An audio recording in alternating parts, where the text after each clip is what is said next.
안녕하세요. 사연에 빠지다의 DJ 민영입니다. 시댁 식구들과 잘 지내기란 참 어렵죠. 오늘의 사연자님도 시댁 식구들과 가족이 되기가 여간 힘든 게 아니라는데요. 오늘의 사연 과연 어떤 내용일지 함께 들어보겠습니다. 오늘도 두 가지의 사연이 준비되어 있으니까 끝까지 함께 해주세요. 그럼 오늘의 사연 시작해 볼게요.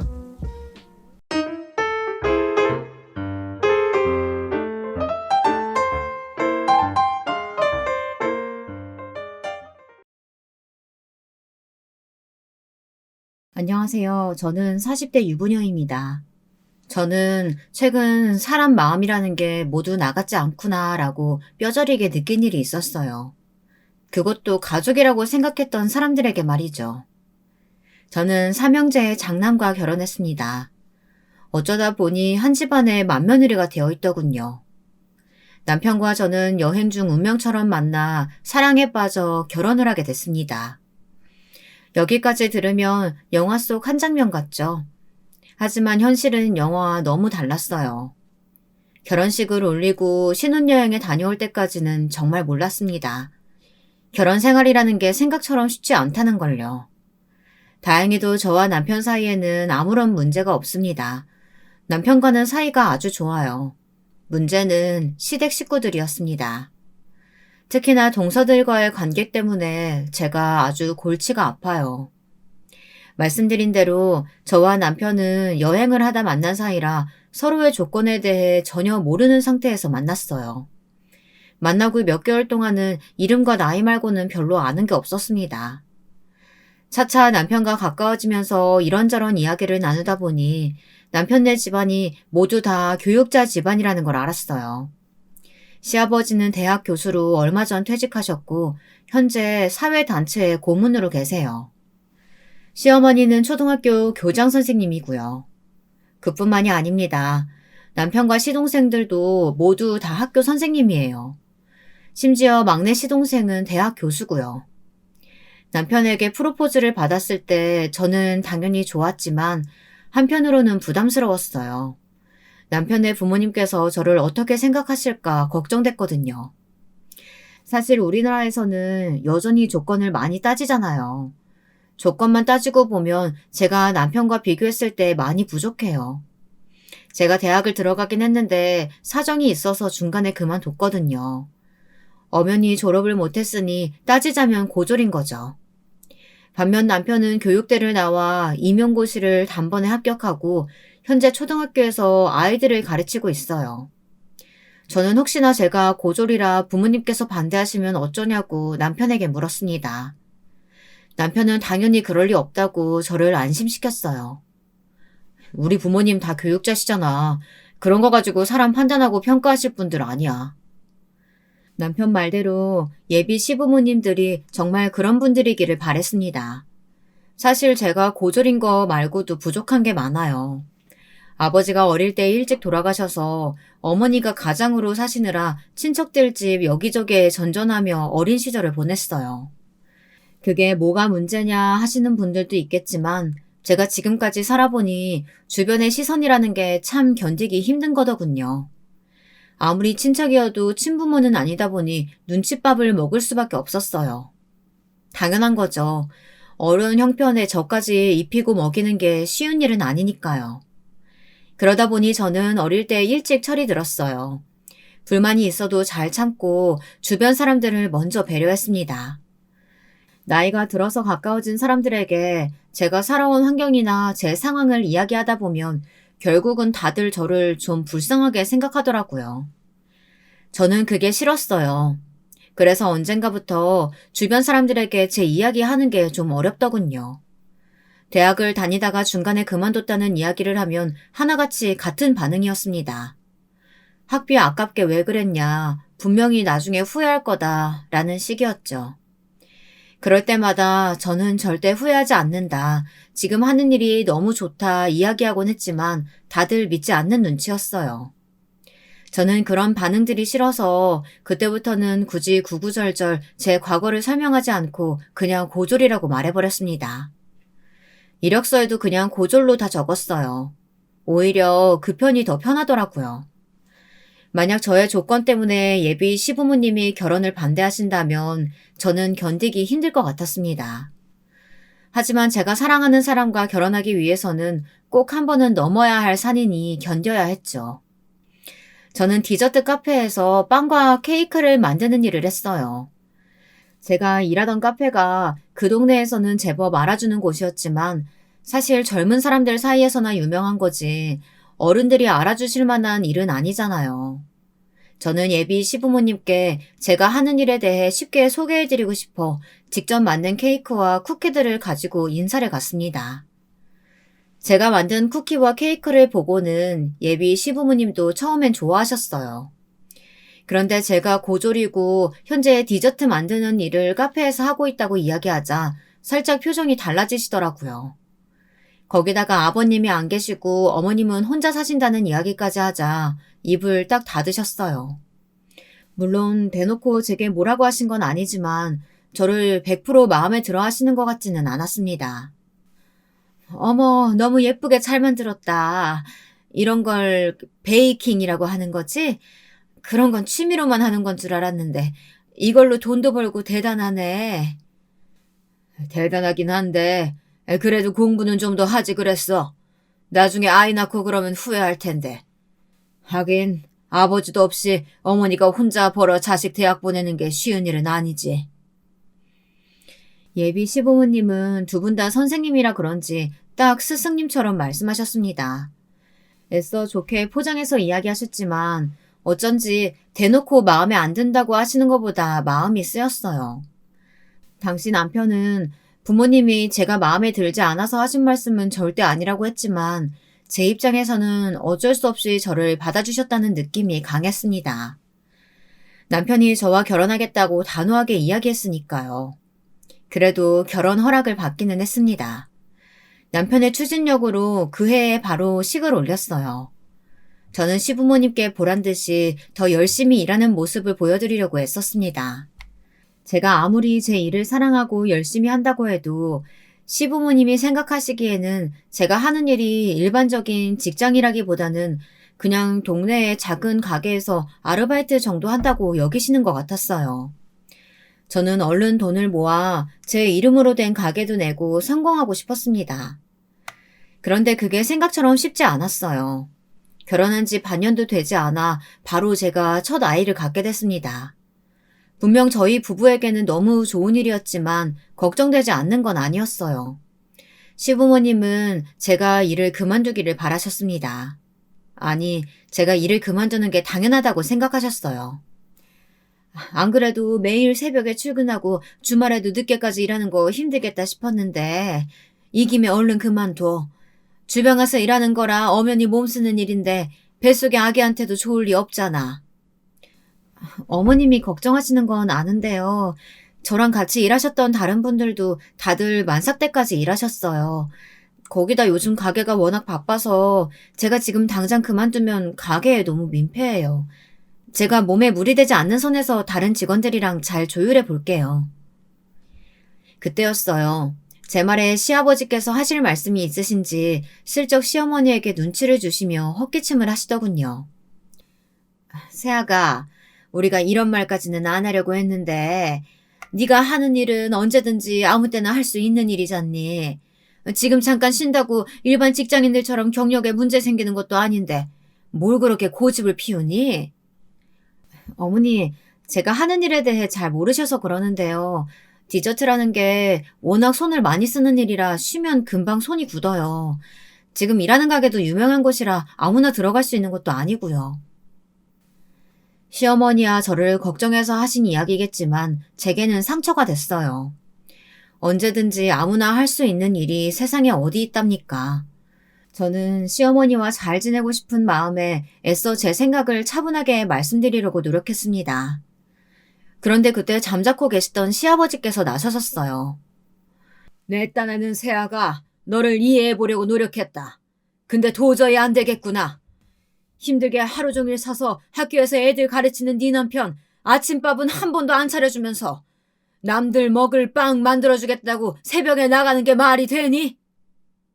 아버님, 저는 사랑하는 사람과 화목한 가정 만들기 위해 결혼한 거지 아버님 아들 아침밥이나 차려주겠다고 결혼한 게 아닌데요. 시아버지께서 제가 하는 일에 대해 하찮게 생각하시면서 남편 하는 일만 대단하다고 하시니 순간 저는 욱하지 않을 수가 없었습니다. 세아가 너야. 그 악벌로 할 수 있는 일이 많지 않으니 간절할 만도 하지. 그 마음 모르는 건 아닌데 어쨌든 지금은 뱃속 아기 생각해서 그냥 때려치우고 집에서 네 남편 내조나 해라. 그 전에는 아닐 거라고 그럴 리 없다고 생각했지만 제가 임신 사실을 알았을 때 확실히 알았습니다. 시부모님은 겉으로는 저를 존중하는 척 하셨으면서 마음속으로는 제가 하는 일을 별거 아닌 일이라고 이미 단정짓고 계셨던 거죠. 아버님, 어머님이 생각하시기에는 제가 별 볼 일 없는 일에 괜한 힘 쏟고 있다고 생각하시는 것 같은데 제 일은 제가 알아서 하겠습니다. 그리고 뱃속의 아기나 남편 아침밥 같은 문제는 저희 부부 문제니까 저희가 상의해서 결정할게요. 그러니까 더는 제 일에 참견하지 마세요. 저는 순간 울컥하는 마음에 울분 섞인 목소리로 제 생각을 이야기했습니다. 당연히 시부모님은 어이없어 하셨죠. 저를 자기밖에 모르고 고집센 애로 생각하시는 것 같았어요. 그 정도를 가지고 결혼 생활이 뭐가 힘드냐고요. 그 일은 시작에 불과했습니다. 제 결혼 생활의 문제는 임신이나 출산, 시집살이 같은 게 아니었어요. 진짜 시작은 바로 동서들의 등장이었습니다. 시동생들이 결혼하면서 동서가 둘이 생겼는데 그때부터 저는 신세계를 경험했습니다. 동서 둘 다 시아버지와 아주 밀접한 관계가 있었어요. 동서들은 다 오래전부터 시아버지와 가깝게 지내시는 대학 교수분들의 자제들이었습니다. 시동생들과 동서들은 어릴 때부터 가족 모임에서 다 알고 지낸 사이였던 거죠. 1, 2년 사이에 둘 다 결혼했어요. 거기다가 동서들이 둘 다 대학 교수예요. 저는 결혼하고 나서 세상에 대학 교수가 이렇게 흔한가 싶을 정도로 저희 시댁에 발에 치이는 게 대학 교수였습니다. 물론 동서들 친정이 다들 좀 있는 집안이다 보니 동서들 능력에 비해 운 좋게 좋은 자리를 하나씩 차지하고 있는 것 같았지만 제가 뭘 어쩌겠어요. 자기들 입으로 교수라고 하니 그런가 보다 했죠. 그러던 어느 날이었습니다. 그날은 오랜만에 가족들이 다 모여 식사를 하는 자리였어요. 저는 일찍부터 시댁에 가서 식사 준비를 하고 있었습니다. 동서들은 다들 학교에 일이 많다면서 늦게 끝난다고 했어요. 시어머니도 퇴근하고 오신다고 했습니다. 저는 이미 익숙했어요. 동서들이 둘이나 생겼어도 항상 이랬거든요. 저는 차라리 집안일이 편했어요. 원래 음식하는 걸 좋아하기도 했고요. 어머, 이거 갈비찜 너무 야들야들하고 맛있다. 암튼 우리 큰며느리가 음식 하나는 기똥차게 한다니까. 그러니까요. 우리 형님은 이런 걸 언제 다 배우셨어요? 저는 나이만 먹었지. 지금까지도 주방에 들어가면 막 떨리고 긴장돼서 아무것도 못하는데. 요즘 세상에 여자들 다 일하고 능력 있는데 뭐하러 주방에 들어가니? 돈만 있으면 핸드폰으로도 다 배달되는 시대에. 역시 우리 아버님 확 열리신 분이라니까요. 제가 이래서 우리 아버님 존경해요. 어차피 가족들끼리 모여봐야 저는 할 얘기가 없었습니다. 식당 아줌마처럼 음식이나 만들고 상 차리는 게 훨씬 마음이 편했습니다. 저더러는 남편 아침밥 좀 안 차렸다고 그렇게 성을 내시던 시아버지가 동서들한테는 반찬도 하지 말고 시켜 먹으랍니다. 동서들은 능력이 있으니 그래도 된다고요. 시댁 식구들은 항상 저만 빼고 다들 화기애애했습니다. 다들 교육을 전공하고 학교에서 일하는 사람들이다 보니 만나면 이야기가 끊이질 않았어요. 남편은 중간에서 제가 어색해하지 않도록 중재해주려고 노력했지만 소용없었습니다. 이미 그들만의 세상이었거든요. 그리고 중요한 건 저는 그 사이에 별로 끼고 싶지도 않았습니다. 그럴 정신도 없었고요. 왜냐고요? 저는 어느새 아이 셋의 엄마가 되어 있었어요. 제 가게를 차려서 성공한다는 계획과는 달리 결혼하고 지금까지 내내 아이만 낳았습니다. 첫째 아들을 낳고 바로 다음 해 쌍둥이 딸을 낳았어요. 저는 쌍둥이들을 낳고 일을 그만둘 수밖에 없었습니다. 제가 너무도 좋아하던 일이기 때문에 어떻게든 그만두지 않고 버텨보려고 했지만 그만둘 수밖에 없었어요. 첫째 아이를 낳았을 때는 남편이 육아휴직을 쓰고 아이를 전담해서 돌봐준 덕에 가능했지만 쌍둥이는 차원이 달랐어요. 도저히 손 쓸 방법이 없었습니다.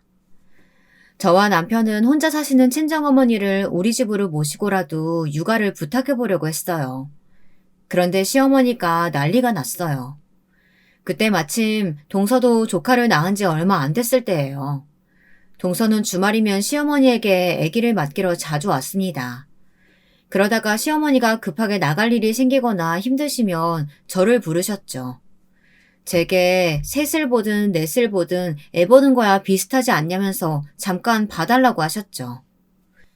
큰애 너 그게 무슨 소리니? 지금 우리 장남더러 처가살이 하라는 거야? 어머니 처가살이가 아니라 친정엄마가 저희 애들을 봐주시러 오시는 거죠.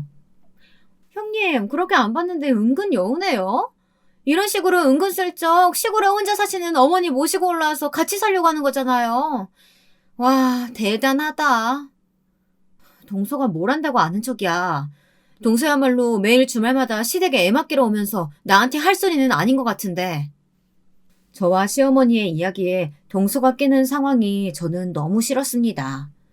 동서야말로 얄미운 게 여행은 항상 친정 식구들이랑만 가면서 애는 시댁에 맡겼어요. 시어머니도 어이없는 게 우리 애들은 한 번도 안 봐주셨으면서 동선의 애들은 툭하면 봐줬다는 겁니다. 딴소리 할 거 없이 내 아들 처가살이는 절대로 안 돼. 네가 나가서 벌어봐야 얼마나 번다고 애 셋을 떼어놓고 일을 하니? 그냥 네가 그만두고 애나 봐. 시어머니의 말 한마디 한마디가 비수처럼 가슴에 꽂혔지만 어쩌겠습니까. 시어머니 말이 맞아요.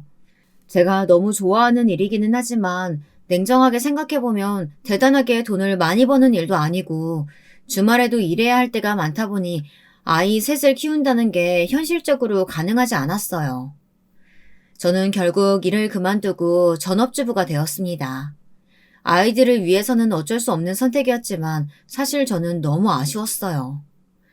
그렇다고 결혼하고 아이들 낳은 걸 후회하지는 않습니다. 아이들을 위해서는 제가 곁에 있어주는 게 당연한 일이라고 생각했거든요. 이런 상황이다 보니 가족들끼리 모였을 때 제가 이야기에 낄 수가 없었죠. 그날도 주말이었습니다. 시댁에 잠깐 갔는데 막내 동서가 와 있더라고요. 함께 밥을 먹는데 첫째가 너무 칭얼거려 남편이 아이를 데리고 방으로 갔어요. 좀 달래고 오겠다고요. 그런데 그때 막내 동서가 눈치 없이 듣기 싫은 소리를 하더군요. 아유, 우리 아주버님 일주일 내내 학교에서 애들한테 시달리고 와서 쉬는 날이라도 좀 쉬셔야 할 텐데 쉬는 날까지 애들 셋 보느라 너무 고생이시다. 육아에 쉬는 날이 어딨어. 아빠면 당연히 해야지. 그거야 맞벌이 부부나 그렇게 하는 거죠. 형님은 직업이 주부잖아요.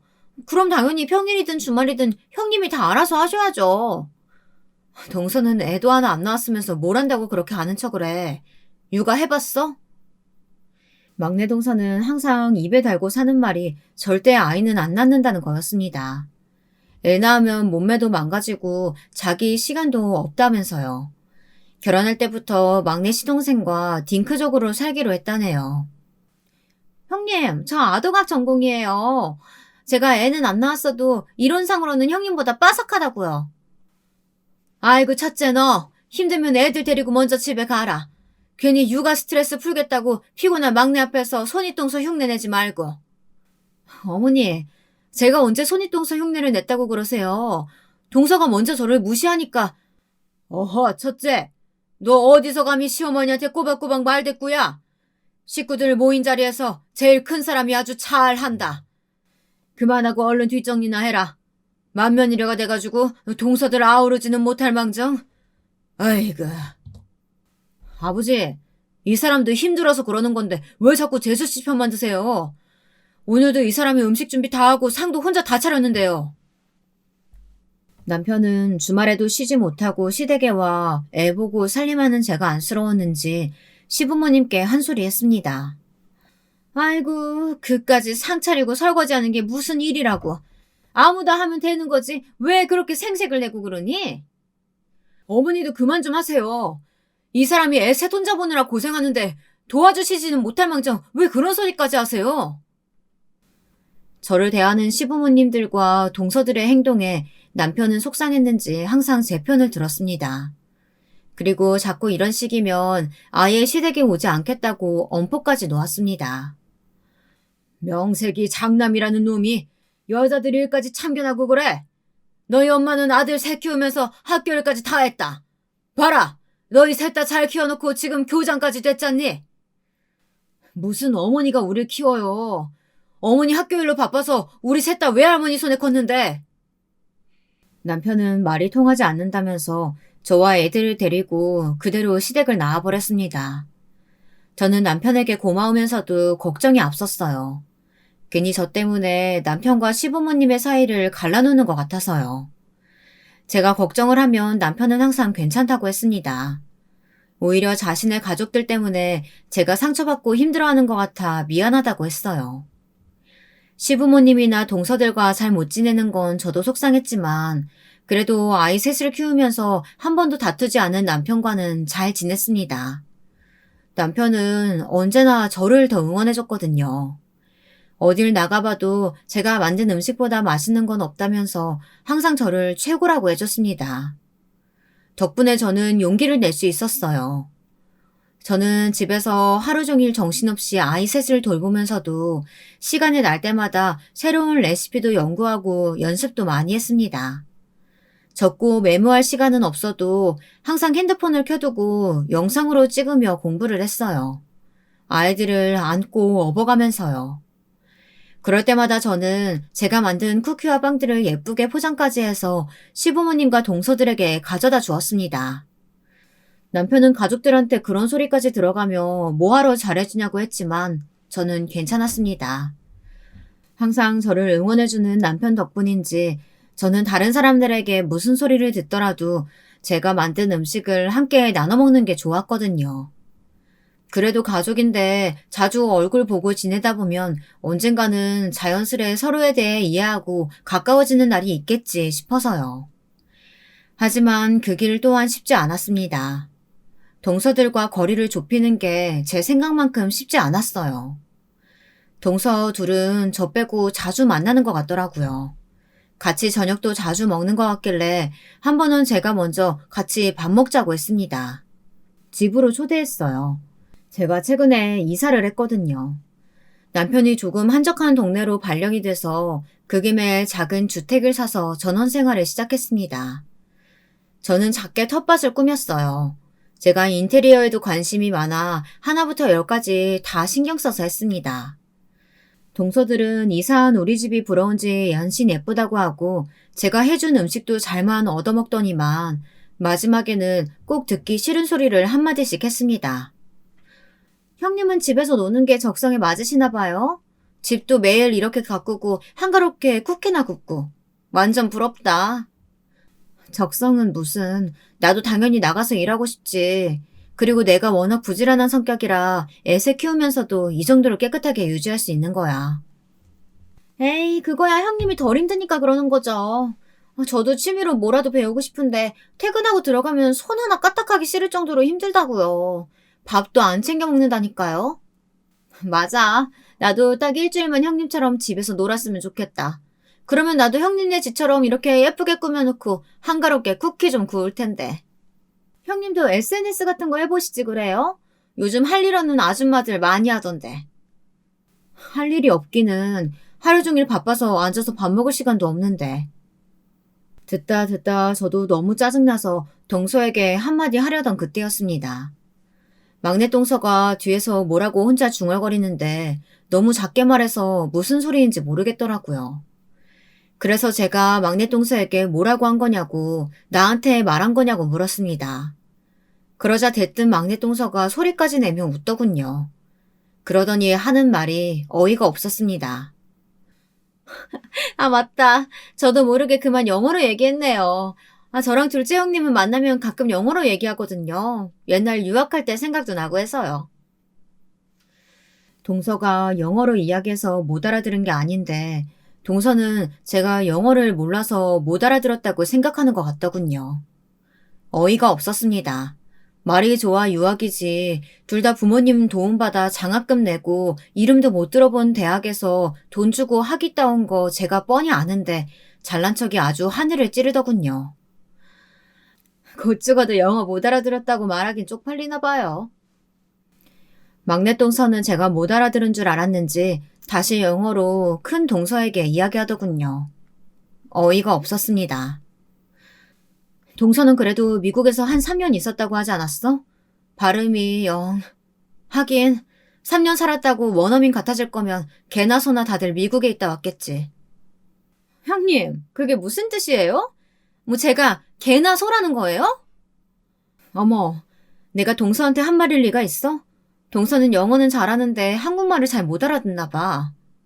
저의 의도는 분명 동서들과 친하게 지내고 싶은 마음에 초대한 거였는데 제 마음처럼 되지 않네요. 손바닥도 마주쳐야 소리가 나는 거니까요. 동서들은 저랑 잘 지내고 싶은 마음이 조금도 없는 것 같았습니다. 그래도 막내 동서 덕분에 제가 한 가지 깨달은 게 있었어요. 바로 SNS입니다. 막내 동서 말대로 저도 한번 도전해볼까 싶었어요. 그러던 어느 날이었습니다. 쌍둥이들을 데리고 마트에 갔다가 시아버지가 좋아하시는 단감이 나왔더라고요. 저도 이게 병이에요. 시댁 식구 중에 제 생각하고 제 걱정해주는 사람은 아무도 없는데 저는 생각하지 않으려고 해도 뭐만 보면 꼭 시댁 어른들이 생각났습니다. 특히나 제가 아버지가 일찍 돌아가셔서 그런지 뭔가 시아버지께서 좋아하시는 것들을 보면 그냥 지나치질 못했습니다. 결국은 마트에서 단감 한 박스를 사서 시댁에 들렀습니다. 그런데 집에 아무도 안 계신지 조용하더군요. 저는 주방에 단감만 놓고 나올 생각이었어요. 그때였어요. 제가 주방에 단감을 놓고 나오려는데 쌍둥이들이 화장실 앞에서 소리를 지르더라고요. 저는 놀라서 화장실로 달려갔습니다. 그런데 글쎄 시아버지께서 화장실에 쓰러져 있더라고요. 쌍둥이들의 울음소리에 정신을 차린 저는 마음을 가다듬고 곧바로 구급차를 불렀습니다. 그리고 시어머니와 남편에게 차례로 연락했어요. 제가 바로 응급실에 가 있을 테니 그쪽으로 오라고요. 시아버지는 심근경색이었습니다. 조금만 늦었으면 정말 큰일 날 뻔했다네요. 시아버지는 응급실에 도착하자마자 응급으로 심혈관 수술을 받았어요. 며칠 중환자실에 계시기는 했지만 빠르게 수술한 덕분에 다행히 경과는 좋았습니다. 일반 병실로 옮기게 되니 한시름 놓게 되더군요. 그런데 문제가 생겼어요. 시아버지께서 2주 정도 더 입원하셔야 했는데 시아버지께서 절대 간병인과는 못 있겠다고 하시는 거예요. 당시에 코로나 때문에 병실에 들어올 수 있는 보호자는 딱 한 명밖에 안 될 때였어요. 보호자 한 명이 간호하기 시작하면 2주 동안 꼼짝없이 그 한 명이 계속해야 하는 거였죠. 시어머니는 학교 교장이시다 보니 그렇게 길게는 학교를 비울 수가 없었어요. 방학이면 몰라도 학기 중이다 보니 남편과 시동생들도 다 안 됐습니다. 시아버지께서는 교수로 일하는 막내 시동생이 간호를 해줬으면 하셨어요. 본인도 같은 대학에서 교수로 계셨기 때문에 학교의 상황을 이야기하면 학교에서 당연히 들어줄 거라면서요. 그런데 일이 이상하게 흘러갔습니다. 막내 시동생도 병원에 들어가기 싫어하는 눈치였고 결정적으로 막내 동서가 반대했습니다. 아버지도 아시잖아요. 저 예민해서 잠자리만 바뀌어도 잠도 잘 못 자고 혈압도 있어서 무리하면 안 되는 거. 철딱선이 없는 자식아. 아무리 그래도 아버지가 큰 수술 받고 입원하는데 지금 잠자리가 문제야? 시아버지는 아들이 셋이고 며느리가 셋이나 있는데 당신이 이런 대접을 받아야 하는 거냐고 속상해 하셨습니다. 결국은 남편까지 나서서 막내 시동생에게 이야기했어요. 상황이 어쩔 수 없으니 이번만 좀 고생해달라고요. 그러자 막내 동서가 벌떡 일어나 성을 냈습니다. 이런 일은 당연히 장남이나 맏며느리가 하는 거지 왜 말도 안 되는 핑계 대면서 막내더라 하래요. 막내라고 만만해요? 재수씨, 언성 높이지 마시고 이성적으로 생각해요. 당연히 내가 상황이 되면 내가 하죠. 그런데 갑자기 생긴 일이잖아요. 이럴 때일수록 가족끼리 상의해서 잘 이겨내야죠. 동서 말이 말도 안 되는 게 시아버지가 중환자실에 있다 일반 병실로 갈 때까지 다른 형제들은 병원에 코빼기도 안 비쳤습니다. 저와 남편이 계속 애들을 데리고 왔다 갔다 했어요. 어쩜 이럴 때만 장남이랑 맏며느리를 찾는 건지 어이가 없더군요. 그래, 여보. 뭘 그렇게 화를 내. 내가 하면 되지 뭐. 당신이 이렇게 물러 터졌으니까 형들이 다 당신한테 시키려는 거 아니야. 직장에서 일하는 사람이 어떻게 2주씩이나 휴가를 내. 매일 놀고 먹는 사람이 버젓이 있는데. 막내 동서는 대놓고 누구라고 말하지 않았지만 분명 저를 흘기 쳐다봤습니다. 이미 기분이 상한 남편이 막내 동서를 쏘아보았어요. 재수씨, 지금 누구 얘기하는 거예요? 당연히 큰형님 얘기하는 거죠. 큰형님이야 매일 집에서 노는데 당연히 형님이 하셔야죠. 재수씨, 보자 하니까 말이 심하네요. 와이프가 애 셋 보느라 정신없는데 어떻게 아버지 간호를 해요? 애들이야 아무나 보면 되죠. 그게 뭐 월급 받고 하는 일도 아닌데 뭘 그렇게 대단한 일이라고. 결국 폭발한 남편은 막내 동서에게 화를 냈습니다. 이런 사고방식으로 어떻게 대학에서 학생들을 가르치냐고요. 막내 동서와 막내 시동생까지 남편에게 언성을 높이기 시작하자 시아버지의 얼굴이 금방이라도 터지기 일보 직전이었습니다. 이 상황을 보다 못해 제가 나섰어요. 시아버지 수술할 때까지도 한 번도 코빼기도 안 보인 사람한테 간호 이야기해봐야 뭐 하겠어요. 그런 마음으로 아픈 사람 옆에 있어봐야 도움도 안 되지. 아버님 간호 제가 할 테니까 걱정 마세요. 제 말에 가족들 모두가 놀랐습니다. 사실 저도 제가 왜 그랬는지 모르겠어요. 그런데 아프신 분을 두고 간호를 한 해 만에 왈가왈부하는 게 싫었습니다. 자식이 아들 셋에 며느리가 셋이나 있는데 자식된 도리로서 누구든 하면 되는 거 아닌가요? 저는 어릴 때부터 가족의 품이라는 걸 잘 모르고 살아서 그런지 가족이 힘들고 아프면 서로 돕는 게 당연하다고 생각했습니다. 저희 친정엄마가 서울로 잠깐 올라오셨어요. 아이들은 남편과 친정엄마에게 맡기고 저는 시아버지를 간호했습니다. 남편과 시어머니는 저에게 고마우면서도 너무 미안했어요. 특히나 저에게 무관심했던 시어머니께서 하루에도 12번씩 전화가 왔어요. 그리고 지금까지 한 번도 아이들을 안 봐주시던 분이 제가 병원에 들어가자 쉬는 날마다 저희 애들을 봐주셨더라고요. 그네야, 너 정말 대단하다. 혼자 애 셋을 도대체 어떻게 키웠니? 나 정말 밥도 한 끼 못 먹고 화장실도 못 갔어. 시어머니는 며칠 아이들을 봐주시더니 제 고충을 좀 알아주시더라고요.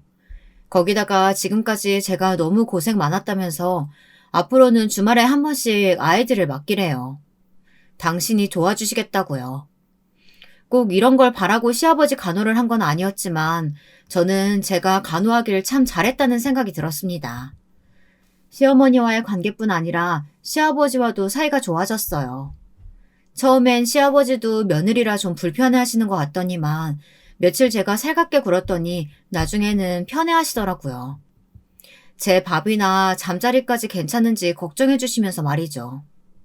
밤마다 제게 고맙다면서 세상에 저 같은 며느리는 없다고까지 하셨어요. 그렇게 2주 동안의 병원 생활을 마치고 시아버지는 퇴원했습니다. 퇴원한 날 시댁에 가족들이 모두 다 모였어요. 시어머니께서 특별히 저를 위해 맛있는 것들을 해주신다고 모두 다 부르셨대요. 저는 너무 좋아서 눈물이 날 것 같았습니다. 결혼하고 시댁에서 이런 대접은 처음이었으니까요. 식사하는 내내 너무 좋았습니다. 병원에서 잘 씻지도 못하고 잠도 못 잔 건 기억도 나지 않을 정도로 좋았어요. 그런데 동서들은 그게 또 안 입고 왔나 봐요. 제가 설거지하려고 주방에 들어가려는데 제 뒤에서 뭘 속닥거리더군요. 능력이 없으니까 몸으로 때우려고 아주 발악을 한다, 발악을. 동서, 지금 나한테 하는 소리야, 설마? 어머, 제가 무슨 소리를 했다고 그러세요? 동서 내가 뭐라고 했어? 아니요, 저는 아무 소리 못 들었는데요. 큰형님이 뭐가 찔리는 게 있으신가 봐요. 괜히 제발저리시나? 동서들은 분명 저더러 들으라고 떠들어놓고 이제는 아예 아무 말도 안 한 척까지 하더군요. 정말 중학교 일진들도 아니고 유치해서 봐줄 수가 없었습니다. 그렇게 샘나면 동서들이 아버님 간호하러 들어가지 그랬어. 거길 저희가 뭐하러 들어가요? 우리 아버지가 아프다고 하셔도 들어갈까 말깐데. 그러게요. 나 대학 보내주고 교수 만들어준 우리 아버지가 입원한다고 해도 고민되는데 시아버지 간호는 좀 오바죠? 내가 언제 너희들한테 간호해달라고 사정했냐? 어디 감히 며느리들이 모여서 시아버지 아픈 걸 가지고 뒤에서 속닥거려? 너희 친정에서 그렇게 가르쳤냐? 하필이면 그때 주방에 들어오신 시아버지가 동서들의 이야기를 들으셨어요. 시아버지는 아직 몸이 다 회복되지 않으신 상태에서 소리를 질렀더니 머리가 아프신지 머리를 부여잡고 밖으로 나가버리셨습니다. 혀를 끌끌 차시면서요. 그러면 뭘 해요? 동서들은 전혀 알아듣지를 못하는데요. 한편으로는 동서들이 참 대단했습니다. 저와 달리 어려서부터 부모 눈치 안 보고 살아 그런지 시아버지가 호통을 치셔도 입술이나 삐죽거릴 뿐이지 신경도 안 쓰더군요. 아버님도 참, 지금이 조선시대도 아닌데 왜 툭하면 저렇게 고루한 소리를 하시는 거야. 그러니까요. 저런 분이 어떻게 대학에서 학생들 가르치셨나 몰라요. 동서, 존경한다고 아버님 앞에서 알랑방귀 낄 때는 언제고 잠깐 안 계시다고 그런 막말을 하는 거야? 애들도 있는데 말들은 좀 가려서 해. 동서들은 철이 없어도 너무 없었습니다. 아무리 결혼 전까지 부모 그늘에서 사랑만 받고 컸다고 해도 그렇지 저건 사랑을 많이 받아서가 아니라 그냥 개념이 없는 것 같았습니다. 대학에서 학생들을 가르칠 게 아니라 본인들이 한참은 더 배워야 할 것 같았어요. 그러던 어느 날이었습니다. 그날은 시아버지의 칠순 생신 파티 날이었어요. 파티 준비는 제가 다 맡아서 했습니다. 시부모님은 누가 준비하든 상관없으신 것 같았지만 파티 준비만큼은 제가 하겠다고 먼저 나섰어요. 파티만큼은 자신 있었거든요. 저는 만만의 준비를 다 했습니다. 집에서 지인들을 불러 간단하게 식사하고 싶으시다는 시부모님의 의견에 맞게 제가 이것저것 준비해 집안을 꾸미고 음식들도 전부 다 제가 준비했어요. 첫째야, 이걸 다 정말 네가 준비한 거야? 아유, 누가 보면 업체라도 부른 줄 알겠어. 제가 워낙 꾸미고 만드는 걸 좋아하잖아요. 음식도 제 나름대로 준비해봤는데 어머님이 맛 좀 한번 봐주세요. 시어머니는 제가 한 음식들을 보고 입을 쩍 벌리셨습니다. 이렇게 많은 거를 어떻게 혼자 다 했냐고요. 너무 고생했다고 손을 잡아주셨어요. 몇 달 전까지만 해도 상상할 수 없는 일이었죠. 그래도 제가 시부모님을 위해 마음 쓴 게 통하는 것 같아 기분이 좋았습니다. 시아버지께서 교수로 계실 때 함께 학교에 계셨던 직원분들도 오신다고 해서 이것저것 신경 쓰기는 했는데 한 달 전부터 준비한 보람이 있었어요. 저는 마지막까지 실수하지 않기 위해 접시며 물잔 하나하나까지 꼼꼼히 확인했습니다. 그런데 그런 제 모습이 동서들 눈에는 예뻐 보일 리 없었죠. 동서들은 저를 아주 탐탁지 않아 하는 눈으로 쳐다보더니 결국 또 제 신경을 거슬리게 하더군요.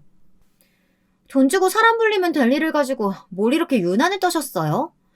형님은 누가 보면 며느리가 아니라 시녀인 줄 알겠어요? 동서는 형님한테 시녀가 뭐야. 이벤트 회사 직원이면 몰라도. 도대체 뭐가 재밌다는 건지 동서들은 자기들끼리 떠들며 웃어댔습니다. 재수없는 동서들이 저러는 게 뭐 하루 이틀 일인가요? 이제는 놀랍지도 않았습니다. 시녀든 이벤트 회사 직원이든 뭐면 어때? 아버님 어머님이 좋아하시면 그거로 된 거지. 저는 아무렇지 않다는 듯 웃었습니다. 그래도 시아버지 생신날인데 며느리들끼리 굳이 얼굴 붉혀봐야 좋을 거 없으니까요. 제가 손님들을 맞이하러 나가려던 그때였습니다. 이 망할 놈의 동소년들이 둘이 또 제 뒤에서 영어로 떠들었어요. 이제는 속닥거리는 정도가 아니라 아주 만천하에 다 들릴 정도로 실실 웃으며 떠들어댔습니다. 시부모님이 며느리 대접 좀 해준다고 아주 신나서 꼬리 흔드는 것 좀 봐. 누가 보면 이 집에서 키우는 애완견인 줄 알겠네. 내버려 두세요. 배운 거 없이 멍청해서 굳이 자기가 강아지든 시녀든 하겠다는데 저희 대신해서 알아서 다 해주면 저희야 좋죠 뭐. 하긴 고졸의 집에서 애나 키우던 아줌마가 손님들 있는데 나가봐야 말도 못 섞을 텐데 차라리 그냥 주방에 처박혀 음식이나 나르라고 하지 뭐. 가만 보면 동서들은 생각만 짧은 게 아니라 말귀도 잘 못 알아듣는 것 같아요. 제가 그렇게 제 뒤에서 저를 가지고 속닥거리지 말라고 여러 번 경고했는데 끝까지 못 알아듣고 눈치 없이 굴더군요. 더는 참아줄 수 없었습니다. 이 거지 같은 년들에게 본때를 보여줘야겠더군요. 눈에는 눈, 영어에는 영어였습니다. 큰 동서는 그나마 국립대 나왔다 그랬고 막내 동서는 경기도에 있는 대학 나왔다고 했지? 어느 대학이라고 했더라? 동서들에게 바짝 다가가 제가 영어로 말했더니 둘 다 적잖이 놀란 것 같더군요. 입까지 해벌쩍 벌리고요. 제 발음이 워낙 좋으니 놀랄만도 했습니다. 뭐예요? 대학도 안 나온 형님이 왜 그딴 걸 물어보고 그래요? 잔뜩 당황한 동서들은 그제야 정신을 차리고 한국말로 말을 하더군요. 동서들은 쪽팔리지도 않아? 그런 깡통대학 나와서 교수랍시고 떠들고 다니는 거? 뭐라고요? 형님 지금 말 다 했어요? 깡통대학이라뇨! 친정부모님 백으로 대학에서 애들 좀 가르친다고 동서들이 뭐라고 되는 것 같아? 나 같으면 창피해서 어디 가서 대학 교수라고 말도 못하겠다. 웃기고 있네. 부모 복이든 뭐든 그것도 다 내 복인데 뭐 어때요? 우리야 대학이라도 나와서 교수 썰이라도 듣지. 형님은 고졸 주제 어디서 감히 깡통대학 소리래요? 아, 동서 내비둬. 형님이 얼마나 속상하시면 저러겠어. 자기는 고졸에 매일 애 셋한테 시달려가면서 시댁 종노릇이나 하고 있는데 우리는 다 대학 교수에다가 시부모님 앞에서 할 말 다 하면서 사니까 자존심 상할만 하지. 아, 마음씨 넓은 우리가 참고 이해하자. 뭐야? 진짜 인연들이 가만히 있으니까 사람을 아주 띄엄띄엄 보네. 저는 무식한 동서들을 도저히 인간적으로 대해줄 수가 없었습니다. 어머머, 형님. 아무리 무식해도 그렇지 인연이 뭐예요, 인연이? 무식한 건 인연들이지, 인연들아. 어디서 개똥 같은 대학 나온 것들이 내 앞에서 명함을 내밀어. 나 서울대 의대 다닌 여자거든? 저는 결국 폭발하고 말았습니다. 곧바로 큰 동서에게 다가가 뺨을 날려줬어요. 막내 동서도 동서였지만 항상 제 옆에서 깔짝깔짝거리는 큰 동서가 거슬렸거든요. 제가 제 입으로 말하기 뭐해서 지금까지 말하지 않았지만 저 서울대 의대를 3년이나 다닌 사람이에요. 삼류대학 나와서 낙하산으로 교수 타이틀 딴 년들하고는 차원이 다르다고요. 저런 년들한테 절대 무시당할 사람이 아니라는 겁니다. 서울대 의대라고요? 형님, 아무리 다급해도 그렇지 무슨 그런 말도 안 되는 거짓말을 하세요. 뭐야, 왜 또 소란들이야? 그때였어요. 입구에서 손님들을 맞이하고 계셨던 시아버지가 저희끼리 다투는 소리를 듣고 오셨더라고요. 동서들은 얼굴이 빨개져서는 시아버지에게 다가가 제 이야기를 했습니다. 제가 서울대 의대를 나왔다고 거짓말을 한다면서 동서 둘이 아주 깔깔 웃어댔어요. 그러자 시아버지께서 동서 둘에게 정색한 얼굴로 버럭 소리를 지르셨습니다. 둘째랑 막내, 너희 손이 사람한테 그게 무슨 말버릇이야? 그리고 우리 큰며느리 서울대 의대 출신 맞거든? 개뿔도 모르는 것들이 어디서 감히 우리 큰며느리를 비웃고 있어? 시아버지는 제가 서울대 의대를 다녔다는 사실을 알고 계셨습니다. 얼마 전 병원에 입원하셨을 때 제가 제 동기들에게 연락을 했어요. 제 친구들 중에 벌써 외과 교수를 단 친구들이 몇 있었거든요. 시아버지의 응급수술을 맡아서 해준 교수도 제 친구였습니다. 저는 학창시절 내내 공부만 했어요. 다른 낙은 없었거든요. 그러다 운 좋게 서울대 의대를 들어가긴 했는데 적성에 맞지 않았습니다. 거기다가 워낙 형편이 좋지 않다 보니 그 비싼 의대 학비를 감당할 수가 없었어요. 의대 다니면서 아르바이트하는 사람은 거의 없지만 저는 해야 했습니다. 그러다가 우연히 디저트 가게에서 아르바이트를 했는데 제게 신세계였습니다. 배우면 배울수록 너무 재밌고 행복했어요. 그래서 결국 서울대를 그만두게 된 겁니다. 사람들은 저를 이해하지 못했지만 저는 상관없었어요. 아마 힘들게 의대를 졸업했어도 저는 의사가 되지 않았을 거니까요. 병원에서 제 사정을 알게 된 시부모님은 제게 너무 대단하다면서 고마워하셨습니다. 나름 의대를 3년 다녔다고 시아버지 간호하는데 도움이 많이 되긴 했거든요. 저는 가족으로서 당연한 일이고 별일 아니라고 생각해서 가족들 앞에서 따로 언급하지 않았습니다. 그런데 이제 보니 저도 생색낼 걸 그랬어요. 제 동서들 같이 멍청하고 이기적인 넌들에게는 말이죠. 재수 씨들이 우리 와이프한테 함부로 대할 때마다 혹시나 했는데 설마 우리 와이프가 고졸이라고 생각해서 따돌린 거였어요? 너희들은 명색이 교수라는 것들이 사람을 그런 식으로 차별했어? 어머님, 아주버님, 그런 게 아니고요. 이 사람 중고등학교 내내 전교 1등만 한 사람이고 서울대도 정시로 들어갔어요. 재수 씨들하고는 차원이 다르다고요. 아니, 그 좋은 대학까지 들어가 놓고 그럼 왜 지금은 이 모양 이 꼴로 사는데요? 그러니까 무시했죠. 동서들은 전혀 자신들의 잘못을 몰랐습니다. 이 모양 이 꼴? 동서, 말 좀 조심해. 내가 사는 꼴이 어때서? 사장님, 테이블 세팅된 거는 다 찍었는데 어떻게 할까요? 음식 나오는 건 조금 이따가 찍을까요? 사장님이라니, 누가 사장님이에요? 동서들은 무슨 더맨더머들처럼 둘이 동시에 눈을 동그랗게 떴습니다. 누구긴 누구야? 너희 큰형님이지? 너희는 동서라는 것들이 손윗동서한테 너무 관심 없는 거 아니니? 큰애 SNS 대박난 지가 언젠데 아직도 몰라. 그랬습니다. 시부모님이 저를 대하시는 게 변한 데에는 제가 시아버지 병간호를 극진하게 해서이기도 했지만 사실 제가 하는 일이 대박이 나서이기도 해요. 몇 개월 만에 이것저것 광고 제의가 들어왔어요. 자신들의 제품들을 제 SNS에 노출해 달라고요. 저는 이거다 싶었습니다. 다른 사람들 제품을 광고해 줄 게 아니라 저를 홍보해야겠다 싶었습니다. 저는 제가 만든 레시피를 공유했습니다. 일절 방부제나 설탕을 쓰지 않고 천연 재료로만 맛을 낸 간식들을 연구하면서 차차 사람들의 반응을 살피며 공부했어요. 저는 제 브랜드를 갖게 됐습니다. 시작은 온라인 판매를 했는데 생각보다 반응이 좋아 따로 가게를 하면 좋을 것 같더라고요. 현재 오프라인 가게도 준비 중이에요. 그래서 직원들도 채용한 거고요. 어떻게 그렇게 빨리 자리를 잡았냐고요? 무엇보다 시아버지의 도움이 컸어요. 남편이 제 자랑을 하며 제가 SNS에서 판매하는 간식들이 반응이 좋다고 하자 단번에 시아버지께서 투자를 하시겠다고 하셨어요. 내가 생명의 은인한테 이 정도도 못하겠니? 사업은 무조건 자본이 있어야 돼. 보증금이나 임대료는 상관없으니까 제일 좋은 자리로 알아봐라. 이 정도면 제가 시아버지 칠순 생신 파티를 위해 열과 성을 다할 이유가 되지 않나요?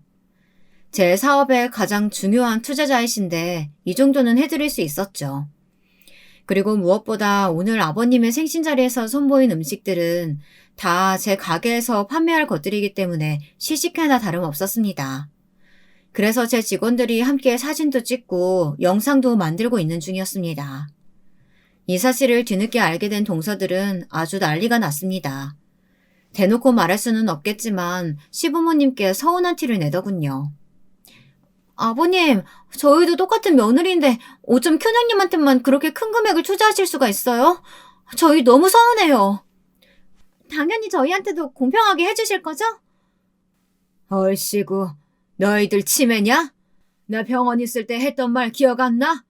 시부모는 장남이랑 맏며느리가 모시는 거라며 힘든 건 맏며느리가 다 하고 좋은 거는 공평하게 나누라는 법이 세상에 어디 있다니.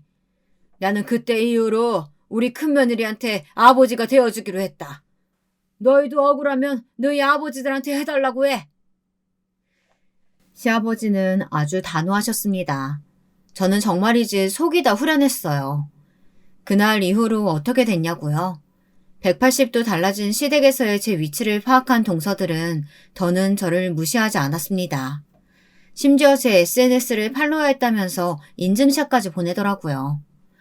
예전에는 둘이 아주 저 하늘을 따돌리느라 열심히 하더니만 최근에는 둘 다 저와 친하게 지내려고 무진장 애들을 씁니다. 둘이 싸우면서까지요. 가게 오픈식 날 와서는 서로 먼저 저와 사진을 찍겠다고 난리더군요. 학교 학생들까지 데리고 와서 저와 찍은 사진을 곧바로 SNS에 올리고 아주 난리도 아니었어요. 우리 형님 서울대 의대 다니다가 디저트에 푹 빠져서 단번에 그만두고 디저트계의 한 획을 그으신 분이잖아. 최근에 백화점 입점 얘기까지 나온다니까? 형님, 우리 형님 소리 민망하지도 않으세요? 사람이 어쩜 그렇게 태세전환이 빨라요? 동서야말로 학교도 멀면서 무슨 빵 먹으러 여기까지 와. 나랑 형님이랑 친해지는 게 어지간히 샘나나 봐? 그만 좀 싸우고 가게 바쁘니까 서빙이나 좀 도와. 저와 동서들은 나름 잘 지내고 있습니다. 저러다 또 언제 둘이 붙어 저를 괴롭힐지 모르지만 그래도 이제야 좀 질서가 잡힌 것 같기는 해요. 저는 앞으로도 요즘만 같으면 너무 행복할 것 같아요. 우리 아이들과 가족들 모두 건강하고 가게도 지금처럼 계속 잘 되면 말이죠. 여러분도 언제나 하고 싶은 일 다 하시면서 좋은 일들만 가득하시길 바라겠습니다. 지금까지 저의 긴 이야기 들어주셔서 감사합니다. 안녕하세요. 저는 곧 60대에 접어드는 평범한 한 여자입니다. 많은 분들의 살아가는 이야기를 들으며 울다가 웃다가 하다 보니 저도 몇 년 전에 있었던 너무나 통쾌했던 이야기를 해보고 싶어졌어요. 꽤 긴 이야기가 될 것 같네요. 재미있게 들어주시면 감사하겠습니다. 저는 막 시골에서 상경해서 도시에 터를 잡으신 부모님 덕에 제법 큰 도시에서 자랐습니다. 부모님은 재래시장에서 야채 장사를 하셨어요. 부모님은 성실하게 재산을 조금씩 늘려가셨어요. 저는 공부에는 별 흥미가 없었기 때문에 겨우겨우 고등학교를 마치고 여기저기 쏘다니면서 즐겁게 20대를 보냈습니다. 그러다가 엄마를 따라갔던 교회에서 한 오빠를 만나게 되었어요. 엄마가 교회를 다니기 시작하면서 저도 다니게 되었거든요. 사실 저와 그 오빠를 연결시키려고 두 팔 걷어붙이고 나선 것은 오빠의 어머니셨는데 교회에서 가끔 마주치면 항상 밝게 인사를 하시고 저희 모녀에게 너무나 친절하셨기 때문에 부모님은 예비 시어머니가 되실 분에 대해 좋은 인상을 가지고 계셨어요. 또 오빠네 집이 재산은 별로 없지만 직장은 제법 큰 회사를 다니고 있었기 때문에 우리도 사는 게 나쁘지 않으니 큰 욕심 안 부리는 게 좋을 수도 있다고 생각하셨던 것 같아요. 돈보다는 사람이 우선이라는 생각이셨죠. 저도 가끔 마주치면 꾸벅 고개를 숙여 목례를 하던 키가 크고 준수한 외모의 오빠가 싫지 않았고 결혼을 통해서 뭔가를 얻고 싶다거나 그런 욕심도 딱히 없었기 때문에 지금껏 그랬던 것처럼 부모님의 말씀을 따르기로 했습니다.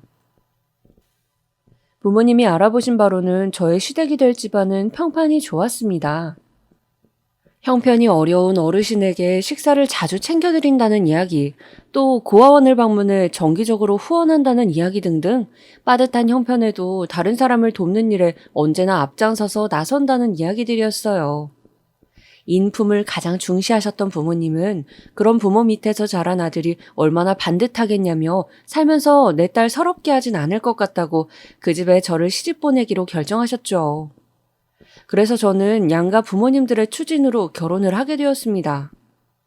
몇 개월간의 신혼생활을 거쳐 저는 25살이 채 되지 않은 나이에 결혼을 하자마자 아이를 가졌어요. 저의 아이는 아들이었습니다. 저는 입덧으로 고생을 하고 거기에다 혈압도 가족력 때문에 조금 높고 임신 당뇨까지 오는 바람에 고생을 많이 했죠. 당뇨 증상이 심해지면 아이에게도 당뇨가 갈 수 있다고 하기에 식단을 철저히 조절해서 먹고 밥을 먹고 나서 열심히 걸어 다니는 등 남들은 임신해서 맛있는 거 많이 실컷 먹는다는데 저는 오히려 먹을 수 없는 것이 많아서 고생을 했습니다. 남편은 원래 무던한 줄은 알았지만 제가 임신하고 무지 고생을 하는데도 제가 먹고 싶다고 하는 과일 한 번 사다 주지 않았어요. 그때 뭔가 제 남편의 무심함에 대해 제가 생각을 했어야 했는데 저는 남자라 잘 표현을 못하는 것이겠지 그런 생각을 하며 회사를 다니고 생활비를 갖다 주는 것만으로도 얼마나 힘들까 하고 남편을 이해하려고 애썼습니다. 남편보다 오히려 결혼하고 나서 신우와 더 친해지게 되었는데 신우는 남편보다 6살이 많은 분이었어요. 아주버님은 공무원이셨고 신우는 집에서 아이들을 양육하고 계셨죠. 젊었을 적에는 백반집을 운영해 보시기도 하고 피부관리실도 해보셨다는 걸로 보아 원래 사업 수완이 좀 있으신 분 같았습니다. 신우는 한 번씩 과일이며 임신한 저에게 좋다는 것들을 잔뜩 사서 저에게 들렀어요. 그렇게 살뜰하게 저를 챙겨주면서 남편과 싸우거나 힘든 일이 있으면 언제든 이야기를 하라며 힘이 되어주겠다고 했습니다. 순진하게도 저는 그 말을 믿고 친언니처럼 점차 신우를 의지하게 되었죠. 그런데 아기를 배에 품고 6개월 정도 되던 무렵 저는 몰라도 되었을 남편의 부정을 알게 되었어요. 남편이 바람을 핀 것이었습니다. 남편의 회사는 회식이 아주 잦았고 남편 역시 회식 자리라 회사 생활의 연장이니 빠질 수 없다고 저에게 항상 말하던 사람이라 그동안 의심 없이 넘어갔었는데 남편은 유독 술자리만 가면 연락이 닿질 않는 사람이었습니다. 저는 남자가 바깥 생활하다 보면 그럴 수 있지 하고 좋게만 생각했었죠. 그런데 어느 날이었어요. 남편의 옷소매 부분에 여자 화장품처럼 보이는 붉은 자국이 남아있는 것이었어요. 저는 빨래를 하려다가 손이 떨려 그만 옷을 놓치고 말았습니다. 아무리 봐도 그건 여자 립스틱 자국이었죠. 저는 한참을 혼자 거실 소파에 앉아 생각했어요. 어떻게 할까? 남편에게 말해볼까? 여러 가지 생각을 했어요. 정말이지 말로만 들었던 일이 나에게 닥치니까 정신을 못 차리겠더군요. 저는 어찌할 바를 모르다가 신우에게 연락을 했습니다. 집에 좀 와주실 수 있겠냐고요. 신우는 혹시 제 몸이 아픈가 싶어 한달음에 달려오셨더군요. 올케 무슨 일이야? 형님, 준석이 아빠가 여자가 있는 것 같아요. 뭐라고? 신우는 놀라며 제 이야기를 귀담아 듣더군요. 그리고 이야기를 다 듣자마자 저를 안심시키는 것이었습니다. 아이고, 난 또 뭐라고. 그 화장품 내 거야. 네? 그 화장품 내 거라고. 나랑 잠깐 봤는데 그때 실수로 묻었나 보네. 옳게 오해하지 마, 어? 저는 말도 안 되는 소리 같기는 했지만 신우가 굳이 그런 거짓말을 할 필요가 없다 싶어 그 말을 믿었습니다. 이후에 남편한테도 물어보니 맞다고 하더군요. 그 후에도 남편은 술만 마시면 필름이 끊겼다는 등 차에서 자고 있건 다음날 들어오는 일도 있었지만 저는 그저 남편이 술 조절을 워낙 못하는 사람이라고만 생각했습니다. 그러다가 결국 일이 터지고 말았죠. 남편이 바람을 핀 결정적인 증거를 제가 잡게 된 것이었어요. 사람 일이 우연과 우연이 겹친다고 해야 하나? 갑자기 가끔 안부를 주고받지만 완전 자주 연락하지는 않는 친구에게서 연락이 왔습니다. 여보세요? 잘 지냈어? 오랜만이다. 지연아, 그게, 여기 호프집인데. 응? 왜? 나 오늘 못 나가. 그리고 우리가 20대도 아니고 뭔 이태원이냐. 아니, 그게 아니라 내가 뭘 좀 봤거든. 내 이야기 한번 들어봐. 친구는 제 결혼식에 왔었는데 지금 있는 그 술집에서 우리 남편을 봤다는 것이었습니다. 남편이 다른 여자와 어깨동무를 하고 나란히 앉아 술을 마시며 웃는다는 것이었어요. 처음에는 이성이라도 친구인가 보다 하고 가서 인사를 할까 고민을 했다는데 둘이 허리를 서로 감싸 안고 밀착한 채로 술을 먹고 있었기 때문에 분위기가 너무 이상해서 인사는 하지 못했다고 했어요. 그러면서 마음에 걸리면 지금 여기로 와서 직접 보라면서 가게 이름하고 위치를 알려주더군요. 전화를 끊고 저는 너무 당황해서 온몸이 부들부들 떨리고 머리가 아파왔습니다. 남편이 설마 진짜 바람을 피고 있는 것일까? 저는 고민을 했습니다. 모든 것이 혼란스러웠습니다. 그리고 그날 밤 저는 망설이던 끝에 친구가 말해준 술집을 찾아갔죠. 헐레벌떡 도착한 술집에는 정말 여자와 부둥켜 안고 술을 마시고 있는 남편이 있었습니다. 당신 어떻게 이럴 수가 있어? 여보, 그게... 당신 뱃속에 우리 아기한테 미안하지도 않아? 여보, 나 배가... 당신 왜 그래? 괜찮아? 저는 갑자기 너무 흥분해서 소리를 지른 나머지 배가 너무 강하게 뭉쳐서 그만 그 자리에서 주저앉고 말았습니다.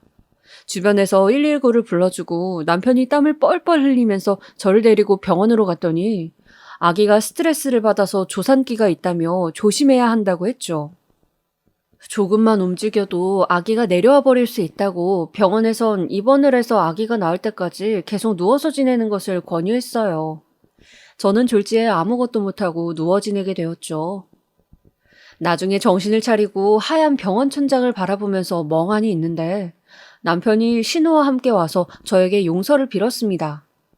그냥 한번 호기심이었다고, 정말 미안하다고, 당신하고 아이 잘못되면 정말 나는 못 산다고. 신우 역시 이번 한 번만 올케가 참아달라며 정말 미안하다고 연신 눈물을 보였죠.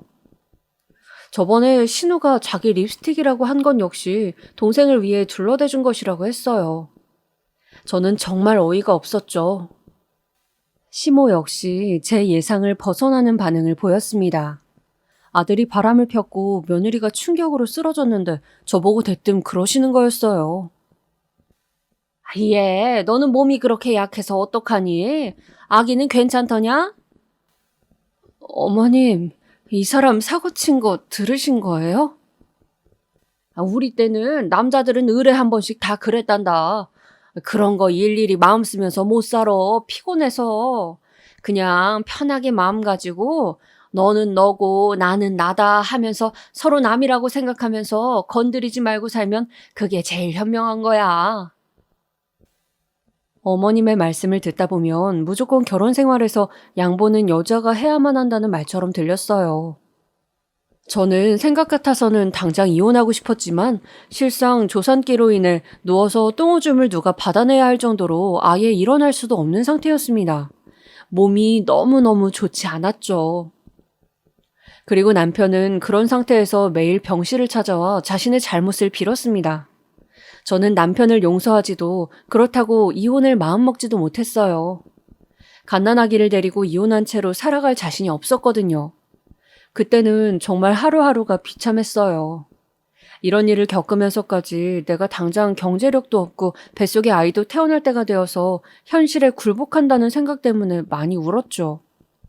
남편을 다시는 보고 싶지 않을 정도로 상처를 받았지만 저는 결국 병원에 누워있는 것밖에는 아무것도 못한 채로 그냥 아기를 출산했습니다. 남편은 그런 식으로 병실에 찾아와 중얼중얼 몇 마디 사과한 것 가지고 자신이 용서를 받은 것으로 생각하더군요. 저도 처음에는 그저 이렇게 시간에 맡긴 채 잊혀질 것으로 생각했습니다. 시간이 약이라는 말도 있으니까요. 그리고 아기가 태어난 후 한동안은 육아에만 전념했죠. 아기는 얄밉고 꼴도 보기 싫은 남편과는 달리 정말 눈에 넣어도 아프지 않을 만큼 예뻤습니다. 제 아기라 더 예쁘게 보이는 건지 많이 울지도 않고 잠도 잘 자고 순하디 순했습니다. 옹알이하는 모습이며 저를 보고 웃는 모습, 저에게 안기는 모습이 아직도 눈에 선할 만큼 너무도 순하고 예쁜 아기였죠. 이유식 투정 한 번 없이 항상 제가 만든 이유식도 잘 먹어주었고 잠잘 때도 머리만 대면 자서 힘든 일이 없었습니다.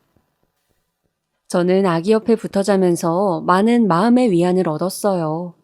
남편이 저에게 준 상처를 어쩌면 아기를 보면서 잊으려 했는지도 모르겠습니다. 자라면서도 제 아들은 항상 저를 미소 짓게 했습니다. 어릴 때도 그렇게 말을 잘 듣더니 유치원이나 학교에서 항상 선생님의 칭찬을 독차지하는 아이였습니다. 어쩜 이렇게 의젓하고 또 똘똘하냐고, 그런데다 인물도 좋다고 정말 많은 사람들이 입에 침이 마르게 칭찬을 했죠. 저도 그런 제 아들이 너무 자랑스러워서 지금 생각해보면 민망한 짓이었지만 자식 자랑도 많이 하고 떠들며 키웠던 것 같아요. 제 눈에는 한없이 잘나고 또 예뻐 보였으니까요. 반면에 저에게 큰 실수를 한 남편은 날이 갈수록 보기가 싫어졌어요. 아기를 보면서 또 시간이 약이겠지 하면서 이겨내보려고 했지만 계속 술을 마시면서 주정을 하고 다니며 회사가 어려워지자 급기야 회사도 덜컥 그만둬버렸습니다. 그리고 매일 술에 의지하기 시작했어요. 그것도 차라리 혼자 조용히 술만 먹고 말면 그만인데 고주망태가 되어서는 항상 저에게 시비를 거는 것이 문제였습니다. 당신은 뭐가 그렇게 잘났어? 어떻게 매사 그렇게 다 네 멋대로야? 무슨 말이에요? 아니, 내가 실수 한 번 한 걸 가지고 남자가 한 번쯤 한눈 팔 수도 있지. 그런 거 가지고 왜 그렇게 화를 내고 나를 사람 취급을 안 하는데? 실수요? 더 이상 말하기 싫으니까 술 먹었으면 조용히 자요. 봐봐, 너 사람 취급 안 하네. 진짜 해도 너무한 거 아니야? 그렇게 남편과 싸운 날 다음 날에는 저도 미안한 마음도 들고 어차피 이혼할 생각도 없는데 더 틀어져서는 안 되겠다 싶어 내키지 않는 요리를 하는 등 남편과 그럭저럭이라도 지내려고 노력했습니다. 그런데 제가 이런 좋은 말을 하면서 남편에게 요리를 해줘도 남편은 한번 기분이 틀어지면 계속 시비를 거는 것이었어요. 여보, 내가 여보 좋아하는 갈비찜 해뒀어요. 요즘 제가 좀 신경을 못 써서 죄송해요. 아, 그래? 갈비찜? 전 그러면 한 그릇 줘봐. 여기 어서 드셔보세요. 아우, 짜. 이걸 음식이라고 한 거야? 집에서 놀면서 제대로 하는 게 뭐야 도대체? 당신 방금 그걸 힘들게 만든 건데 무슨 말을 그렇게 해요? 그러면 나가서 돈 벌어오는 것보다 어려워? 지금 회사 관두고 내가 압박이 얼마나 심한지 알아? 요리 하나 제대로 못해. 저는 기가 막히고 코가 막혔습니다. 제가 아무 말도 못하고 눈물을 흘리자 남편은 제 꼴이 보기 싫다며 박차고 밖으로 나가버렸어요. 그리고 그 후 3일간을 집에 들어오지 않았죠. 저는 집에서 왜 우리 부부 사이가 이렇게 되었을까 생각하고 또 생각해 보았습니다. 그런데 아무리 생각해도 뭐가 문제인지 잘 알 수가 없었어요. 저는 아무것도 실수나 잘못을 한 것이 없었거든요. 그런 생각들을 하자 한없이 우울해졌습니다. 그리고 그런 우울한 순간에 내 결혼 생활의 유일한 의미는 바로 자식이었죠. 똑똑하고 착하게 잘 커가고 있는 내 아들. 그렇게 저는 어쩌면 껍데기만 부부의 형태를 유지한 채로 살아가고 있었습니다. 그 후 남편은 한동안 집에서 놀더니 하고 싶은 일이 있다면서 제가 말리는데도 빚을 내더니 사업이랍시고 화장품 판매를 시작했어요. 그런데 남편이 판다는 화장품은 조금 다단계 같은 느낌의 회사였습니다. 방문을 하면서 고객 한 명 한 명에게 판매를 하는데 남편 밑으로 직원들이 들어오면 남편이 무슨 인센티브를 받는다고 했어요. 그래서 남편은 사업을 설명한다는 둥 하면서 없는 형편에 양복을 빼입고 중고차까지 뽑아서 번지르르하게 차리고 다니면서 약속이 있다고 집에 잘 들어오지 않았습니다. 그리고 사업이 잘 되기만 하면 당신은 그때부터 나한테 할 말 없을 거라며 큰 소리를 치더군요. 그 말과 달리 가져다 주는 돈은 오히려 회사 다닐 때보다 줄었고 들쭉날쭉했습니다. 결국 저도 어쩔 수 없이 다른 소일거리를 찾아야 했습니다. 아들은 점점 더 커가고 학원이며 뭐며 다달이 나가는 돈은 많아지고 있었으니까요. 친정 부모님께 사정을 말씀드리자 엄마는 시장에 있는 점포 가게 일을 그럼 같이 하자고 말해주셨어요. 그래서 저는 틈틈이 시장으로 가서 야채를 사고 팔면서 아르바이트를 했습니다. 그런데 그러다가 친정 부모님 건강이 나빠지셨어요. 두 분이 함께 고속도로를 타고 어디 다녀오시다가 오중 추돌 사고가 크게 나는 바람에 허리가 많이 상하신 것이었습니다. 엄마는 특히 조금만 무리를 하면 허리가 많이 아프다고 하셨어요. 병원에 가서 무슨 주사를 맞았더니 낫는 듯 하더니만 몇 달이 지나니 또 아프다고 하시고 야채 나르는 일도 힘들어 하셨습니다. 저는 최대한 엄마 가게 일을 제가 다 하려고 했지만 저도 저 혼자 하기에는 힘이 벅찼죠. 그러다가 마침내 엄마가 드러누워 버리셨습니다. 아빠 역시 혼자 가게를 이어갈 형편은 안 된다며 저에게 권리금을 얼마라도 준다면 그냥 네가 가게를 운영하게끔 넘기겠다고 하셨어요. 저는 차마 부모님께 돈이 하나도 없고 매달 살아가기에 급급하니 권리금 없이 넘기라고 말할 수가 없었습니다. 부모님이 그동안 고생해서 이어가던 점포였으니까요. 그런데 그렇다고 제가 돈을 마련할 길도 없었죠. 그래서 주변 지인들한테 혹시 권리금을 잘 내고 가게를 인수할 사람이 있는지 찾아봐 달라고 부탁을 했습니다. 그랬더니 우리 아들과 같은 학교 친구 엄마였던 동네 부동산을 하시는 엄마가 아는 분이 이 가게에 관심을 보인다며 연결을 해주셔서 결국 부모님은 권리금을 받고 가게를 넘기게 되었죠. 그 권리금이 바로 부모님의 노후 자금이 될 것이기 때문에 제가 보태드릴 수 없는 형편인지라 그나마 좀 마음이 덜 무거웠습니다. 그 후로 저는 다른 아르바이트를 찾으면서 부모님을 한 번씩 보살펴드리러 다녔어요. 반찬과 식사를 좀 챙겨드리고 들여다봐드리고 하루를 시작해 적당한 아르바이트를 찾았어요. 한동안은 마트도 다니고 또 한동안은 쇼핑백 접기나 인형 눈알 붙이기 등 아무나 쉽게 할 수 있는 일 위주로 일을 구했죠. 제가 별다른 기술이나 학벌이 없었기 때문에 어쩔 수가 없었어요. 생활이 너무 빠듯했어요. 아이는 어느새 훌쩍 자라 고등학생이 되어 있었죠. 저는 우리 아들만큼은 남들 다 하는 것처럼 대학 입시에 필요한 학원도 다니고 싶은 만큼 다니게 하고 또 대학 등록금 걱정도 안 하게 해주고 싶었어요. 그런 뒷바라지를 조금이라도 더 하고 싶었기 때문에 자식도 한 명만 키운 거고요. 그런데 상황이 너무 안 좋은데 아들은 곧 고3이 되는데 저는 속이 바짝바짝 타들어갔습니다. 식당 일이 돈이 세다고 하던데 식당 일을 구해볼까 하는 생각도 들었어요.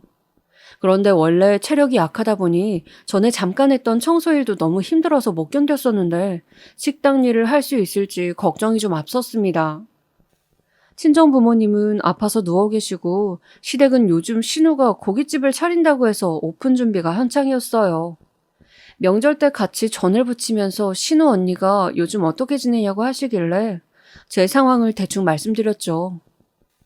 안 그래도 남동생이 회사 그만뒀다길래 어떤가 물어보고 싶었다며 신우는 소일거리를 찾는다면 원하는 시간만큼 일하게 해줄 테니 오픈하는 내 고깃집에 와서 일을 했으면 한다고 하더군요. 돈은 섭섭지 않게 넣어주겠다고 했습니다. 저는 제 사정을 좀 봐주면서 고깃집 일자리를 주겠다는 신우의 말이 그때는 참 고마웠습니다.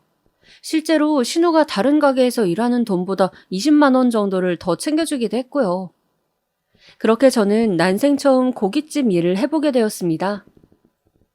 신우의 고깃집은 오픈하고 한 달 동안은 정말 눈코 뜰 새 없이 바빴는데 신우는 이 가게를 오픈하기 전 유명 고깃집에 찾아가 돈을 주고 비법을 배워왔다고 했습니다.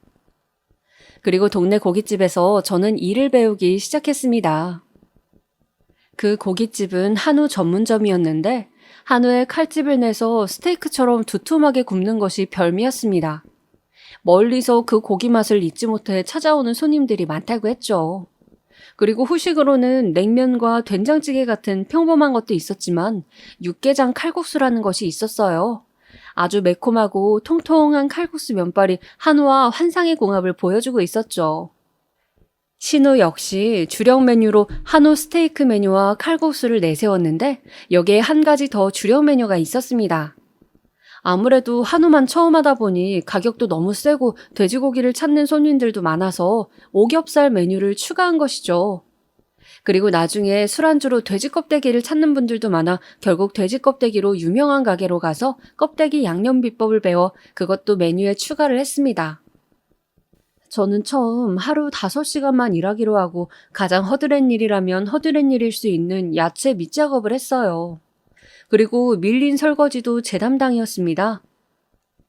신우는 저에게 원래 식당 처음 들어가면 순서대로 일을 배우는 거니까 한동안 밑작업 열심히 하고 있으면 다음 단계로 음식하는 과정에서 필요한 다른 것들을 배울 수 있게 해주겠다고 결국 그렇게 가게 일하다가 옳게도 옳게 가게를 내게 되면 좋지 않겠냐고 말하더군요.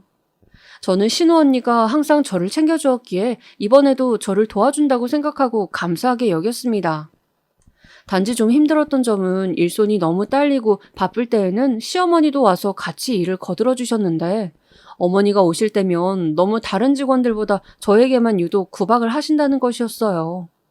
어머니는 저에게 항상 면박을 주셨는데 예를 들면 이런 식이었죠. 제가 힘들게 설거지를 마치고 다른 일을 하려치면 일일이 무슨 감독관이냐 그릇 상태와 주방 상태를 살피고 꼭 한마디를 하시는 겁니다. 얘 설거지하고 싱크대에 물방울이 몇 방울 튀었잖니? 아직도 이런 것도 깔끔하게 뒷마무리 못하니?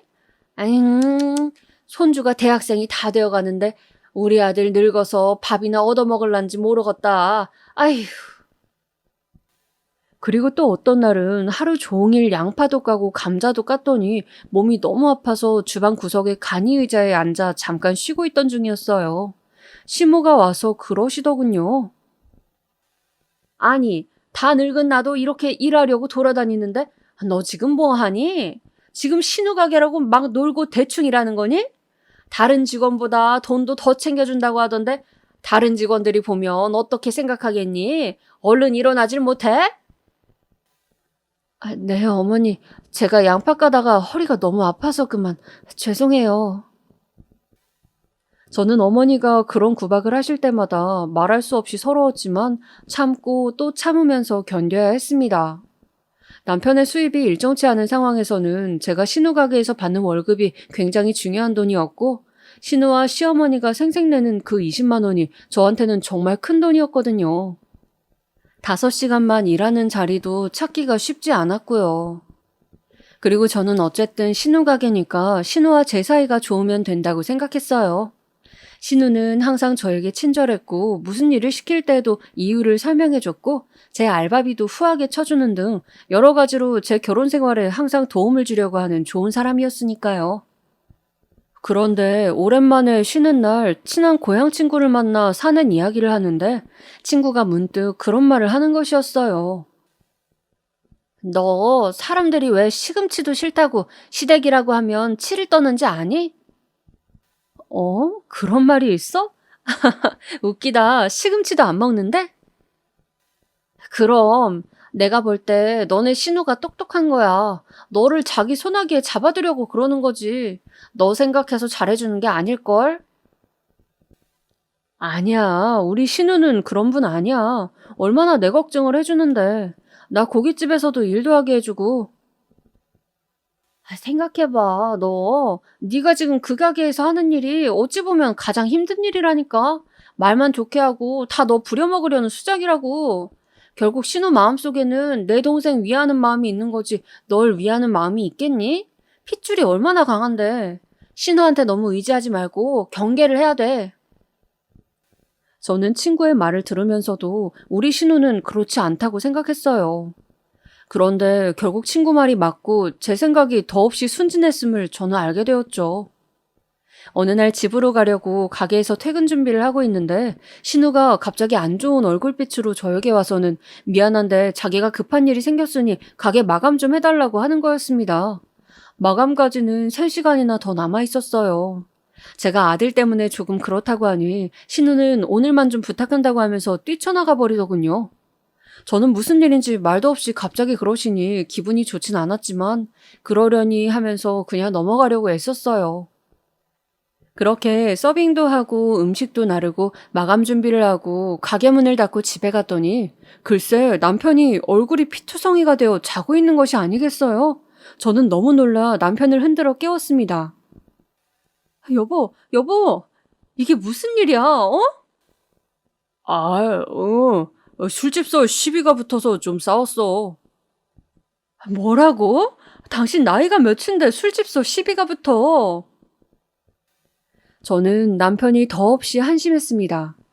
남편은 본인이 사고를 치고 나면 항상 들은 척도 하지 않고 입을 꾹 닫아버리는 경향이 있었어요. 도대체 왜 그러는 건지 알 수가 없었죠.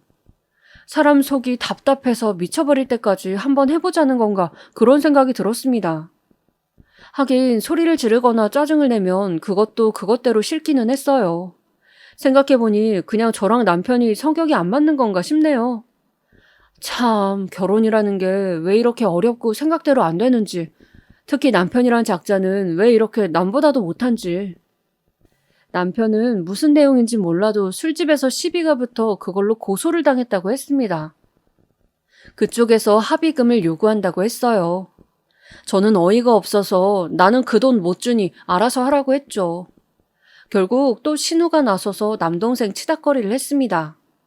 신우는 나한테 그냥 술자리에서 사소한 시비가 붙은 거니까 내버려두라고 자신이 합의금도 마련하고 알아서 하겠다고 했어요. 저는 이번에도 신우 신세를 지는구나 하면서 고마워했죠.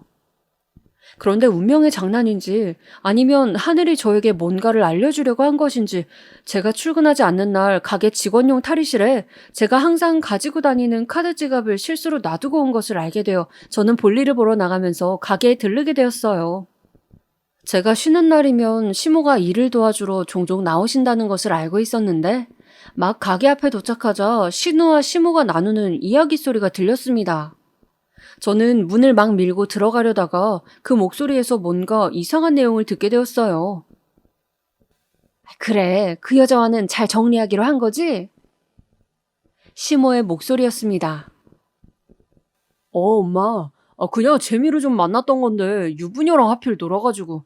암튼 그 남편이 그렇게 좁혀놨으니 지도 속은 좀 풀렸는지 고소한 거 합의금 받고 취하하겠다 하더라고. 아이고, 우리 아들 마음고생 심했겠네. 하긴 근데 나는 그 맘 이해한다. 마누라라고 있는 게 푹 퍼진 꼬락서니 좀 봐라. 내가 남자라도 다른 데 눈 돌아가지. 맨날 축 처져서는 무슨 옷도 걸레짝 같은 걸 걸치고 죽상을 하고 있는 꼴이라니. 그래도 올케가 순진해서 그냥 좋게 넘어가서 다행이지, 엄마.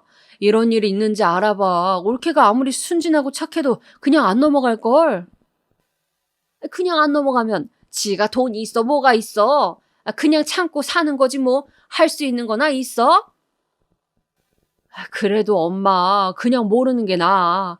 혹시 눈 돌아서 이혼한다고 설치면 골치 아파.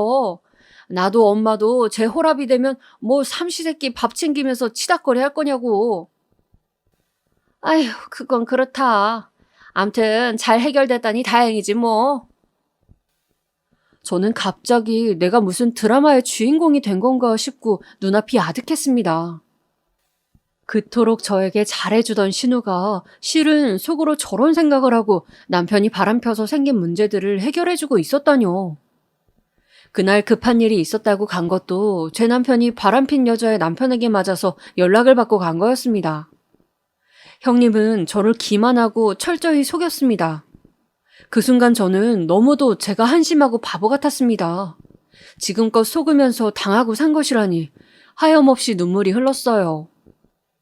앞으로 어떻게 해야 하지? 당장 고깃집을 출근하지 않으면 우리 아들 이제 한 달 뒤에 대학 가는데 등록금이며 뭐며 신우가 보너스로 챙겨주겠다고 한 돈도 있는데 그 돈을 포기할 수도 없고 그렇다고 저렇게 사고를 치고도 모른 척 거짓말만 하는 남편을 믿을 수도 없고 저는 눈앞이 막막했습니다.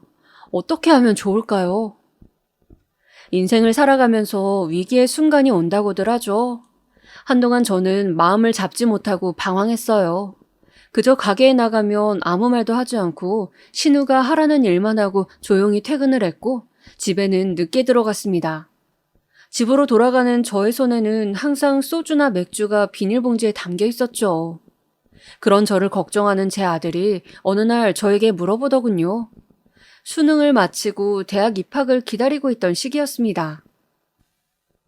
엄마, 무슨 일 있어요? 아니야, 우리 아들. 대학 합격한 거 축하해. 엄마가 요새 가게 일도 바쁘고 너무 피곤해서 제대로 말을 못했네. 대학 입학 선물로 뭐 가지고 싶은 거 있어? 엄마, 저 아무것도 필요 없어요. 그리고 고모가 뭐 해준다고 해도 안 받아도 돼요. 그냥 제가 학자금 대출 받아서 알아서 할게요. 아들은 마치 제 마음을 알고 있다는 듯 그렇게 어른스럽게 말을 하는 것이었어요.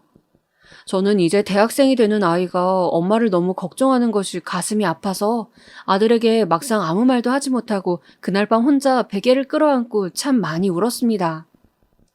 그저 우리 아들에게만은 마음껏 하고 싶은 일에 집중하도록 화목한 가정환경을 만들어주고 싶었는데 모아놓은 돈도 없고 열심히 살았는데도 남는 것도 없고 시댁 식구들의 이중적인 면을 보니 정도 떨어지고 정말 너무 괴로운 시간이었습니다.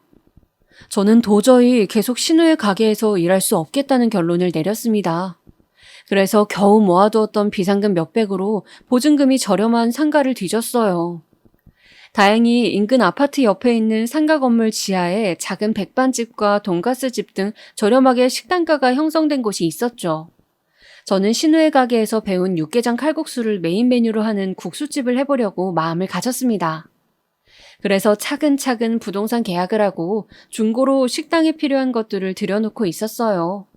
그런데 어느 날 사고가 터지고 말았습니다. 아들이 대학 입학을 앞두고 사고 싶은 것이 있다면서 고모한테 연락을 해서 저도 알바 좀 시켜달라고 서빙 한번 해보고 싶다고 해서 저는 아들과 함께 출근을 하고 있었어요. 아들은 저보다 더 오래 근무를 했죠. 주로 홀에서 서빙하는 것이 아들 담당이었습니다. 젊고 싹싹한 제 아들은 가게에서 인기가 많았습니다. 조카 덕분에 장사가 더 잘 된다고 신우도 흡족해할 정도였습니다. 제가 봐도 까만 앞치마를 두르고 훤칠한 외모의 아들이 서빙을 하는 모습은 멋져 보였습니다. 그래서인지 가게에는 여자 손님들이 점차 늘고 있었죠. 주로 저녁 장사가 주력이었는데 아들이 알바를 나오는 화요일, 목요일이면 점심시간에 근처 회사 여직원들로 빼곡한 모습을 볼 수 있었습니다. 그렇게 점심시간이 더 바빠지자 시모도 더 가게에 자주 나오기 시작했습니다. 나이가 많으셔서 일을 하시기보다는 카운터를 보시면 신우가 더 일을 할 순이 오시는 모양이었죠. 그러던 어느 날, 그날은 이상하게 점심에도 저녁에도 너무 손님이 많았어요. 너무 일손이 딸리고 정신이 없어서 저도 하루 종일 주방 안에서 뛰어다녀야 할 정도였습니다. 그런데 그렇게 장화를 신고 막 뛰다가 저는 그만 바닥에 미끄러져 버렸어요. 정말 악소리가 날 정도로 아프더군요. 어디라고 해야 할까요? 골반하고 다리가 이어지는 부분, 그곳을 너무 심하게 삐는 바람에 너무 다리 전체가 쑤시는 것 같았습니다. 안 그래도 무릎 관절도 안 좋다고 했었는데 저는 주방에 설거지가 쌓여 있었지만 도저히 설거지를 할 엄두가 나지 않고 다리 전체가 너무 옥신거리듯이 쑤셔서 잠깐 주방 간이 의자에 앉아 있었습니다. 통증이 너무 심해서 숨을 고르고 있었어요. 그런데 너 지금 뭐 하니? 밖에서 바빠 죽는 거 안 보여? 설거지는 안 하고 왜 놀고 있어? 시모였습니다. 카운터를 보고 계시는 줄 알았는데 주방 입구에서 저를 노려보고 계시더군요. 시모의 째지는 고함 소리가 온 가게를 울렸습니다. 저는 이번만큼은 몸이 너무 아프기도 했고 어차피 시모는 내 생각은 요만큼도 안 한다는 생각에 저도 모르게 속마음을 말해버리고 말았어요. 어머니, 저 도저히 몸이 아파서 못하겠어요. 죄송해요. 조금만 쉴게요. 어머니는 대놓고 쉰다고 하는 제 말을 듣더니 갑자기 막말을 시작하셨습니다. 불쌍해서 내가 딸한테 말해서 걷어줬더니 어디 어른 앞에서 꾀병을 부려? 당장 일어나지 못해? 그러면서 어머니는 설거지통에 있던 불판을 들어 세상에 저에게 내려치려 하는 것이었어요. 저는 너무 놀라서 그만 그 자리에 몸이 굳어버리고 말았습니다. 이게 뭐 하는 짓이에요? 눈을 질끈 감고 불판에 맞을 것을 각오하고 몸을 움츠리고 있었는데 뜻밖의 아들의 목소리가 들렸습니다. 눈을 살그머니 떠보니 아들이 제 앞을 가로막고 불판을 잡고 있었어요. 제 아들이 저의 방패가 되어 저를 지켜주고 있었던 것이죠. 그 모습을 보는 제 눈에는 눈물이 고이기 시작했습니다. 오다 가다 만난 사람들도 아니고 가족이라고 할 수 있는 사람들끼리 도대체 왜 이렇게 힘들게 서로를 상처 입히고 지내는 건지 너무 마음이 아팠어요. 할머니, 엄마가 아빠 때문에 얼마나 마음고생이 심한지 아세요? 제 학원비 버느라 쉬지도 못하고 하루 종일 주방에서 허드렛 일만 하고 고모랑 할머니는 카운터나 보고 음식 간이나 맞추고 쉽고 편한 일 하실 때 우리 엄마는 제일 힘들고 지저분한 일 하시잖아요. 아무리 며느리라도 이건 좀 너무하신 거 아니에요? 뭐? 아니 이놈이... 어머니는 너무 당황해서 제대로 말도 잇지 못하셨습니다. 아들은 그대로 어머니가 저를 치려고 들었던 불판을 빼서 바닥에 내동댕이를 쳤습니다. 엄마, 가요 우리. 엄마도 오늘부로 여기 일 이제 그만둬요. 내가 뭘 하든 엄마 먹여 살릴 거니까. 아들은 그 길로 마치 드라마 속의 왕자님처럼 제 손을 붙잡고 가게를 나와버렸어요.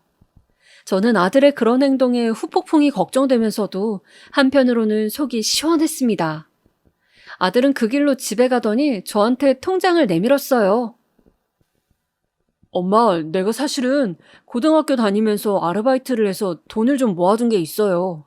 우리 이 돈으로 이 집 놔두고 다른 집 구해서 엄마랑 나랑 살아요. 나도 이제 더 이상 아빠 꼴도 보기 싫고 고모고 할머니고 치가 떨려요. 아들아, 내 새끼 미안하다. 엄마가 너무 능력도 없고 이런 어른들 문제를 너까지 신경 쓰게 해서. 엄마, 저 키워주시고 지켜주셨잖아요. 아빠가 밖으로 나더라도 나 한 번도 외롭지 않았어요. 왜냐하면 항상 따뜻한 엄마 품에 나는 있었으니까. 엄마가 나를 얼마나 지켜주려고 애쓰고 혼자 고생하신 줄 알아요. 엄마, 이제 내가 성인이 되었으니 좋은 데 취직해서 꼭 은혜 갚을 거예요. 저는 그렇게 아들과 함께 남편에게 쪽지 한 장을 써두고 별거를 시작했습니다. 쪽지에는 제가 그동안 당한 부당한 대접에 대한 이야기와 몰래 바람핀 부분들에 대해서 이제 더 이상 용서할 수 없으니 합의 이혼을 할 것인지 소송을 할 것인지 정하라는 말이 써 있었죠. 그리고 저는 아들의 돈으로 일단 집을 얻고 제가 모은 돈으로 국수집을 오픈하였죠. 국수집은 생각보다 더 잘 되었습니다. 저는 제 사업을 하면서 정말 다시 인생의 행복을 찾게 되었습니다. 가게는 단골 손님이 생겼고 저는 제 능력으로 돈을 벌었고 아들은 아르바이트를 하면서 대학을 다니고 있습니다. 남편하고는 어떻게 되었냐고요? 남편은 술을 마시고 재결합을 원하는 연락을 하지만 저는 계속 이혼을 안 한다고 하면 그냥 소송을 진행할까 생각 중입니다. 신우고 시모도 이제 와서 저에게 장문의 문자를 보내며 속인 것은 미안하다고 하지만 저는 이제 그들에게 더 이상 순진하게 속지 않을 것이거든요. 겨우 찾은 저의 행복을 이제 다시는 포기하지 않고 살아갈 생각입니다.